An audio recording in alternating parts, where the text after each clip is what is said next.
அந்த யானையடிங்கிற பள்ளிக்கூடத்துல மதியம் மணி அடிச்சோன்னா 2 அண்ணன் தம்பி வெளியே வராங்க. பார்த்தா அவங்களுக்கு சாப்பாடு கொண்டு வரல. தம்பி கேட்குறான் அண்ணன்ட்ட, அண்ணா சாப்பாடு நம்மளுக்கு அப்படின்னா நமக்கு அம்மா கொடுத்து விடலடா. ஆனால் எல்லா குழந்தையும் இப்படி பார்க்குறாங்க. எல்லாம் நல்லா உட்காந்து நல்லா உட்காந்து என்ன செய்றாங்க, சாப்பிட்டு இருக்காங்க. அப்போ இந்த 2 குழந்தைகளும் பார்த்துட்டே இருக்குது. அப்போ இவன் தம்பி என்ன சொல்றான்னா, எனக்கு பசி தாங்க முடியல. அப்போ நான் எனக்கு எதாவது பசி எனக்கு சாப்பாடு வேணும்னு கேட்கும்போது அண்ணன் வந்து அவனுக்கு ஆதரவாக என்ன சொல்றான்னா, வேற வழி இல்லை, சாப்பாடு பிடிச்சி எடுத்து கொடுக்க முடியாது. என்ன செய்ய, அப்போ தம்பிக்கு ஆறுதல்ங்கிற வார்த்தை தான் அவன் வயிறு நிறைக்கும்னு சொல்லிட்டு அவன் அண்ணன் என்ன சொல்றாரு, தம்பி அண்ணன் என்ன சொல்றான்னா, தம்பி அம்மா வந்து நமக்கு சாப்பாடு கொடுத்து விடல. இப்ப அம்மா வந்து நமக்கு சாப்பாடு கொடுக்கணும்னா இரவு 7 மணி ஆயிரும்.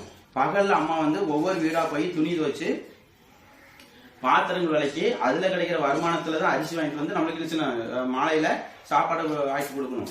அப்ப நம்ம அதுவரை நம்ம அந்த பசி தாங்கன்னு தான் போயிடுறாங்க. அந்த வகையில அந்த குழந்தை வந்து பசியால் வாடிட்டு காலங்களின் சிறு வேகமா உருண்டோடுது. ஒரு நாள் அந்த குழந்தை உணவின்றி வறுமையால் வாடி அந்த சிறுவன் ஒரு நாள் தமிழகத்துக்கே சோறு போட்ட ஒரு வரலாறு படைக்கிறான். சாப்பாடு வரும் சரியா. அப்ப நம்ம வாழ்க்கை நம்ம வரலாறு வந்து சின்ன வயசுல இருந்து நம்ம ஒரு இலக்கு நோக்கி போகும்போது அந்த வரலாறு மற்றவங்க படிக்கிற வரலாறு என்ன செய்யணும், மாறணும். அந்த வகையில அந்த சிறுவன் வந்து ஒரு காலத்துல தமிழ்நாட்டு முதலமைச்சர் ஆகுது. அவர் யாரு, சத்துணவு திட்டம் தந்த சரித்திர நாயகனாக இருக்கிறாரு. இந்த தலைவர் தான்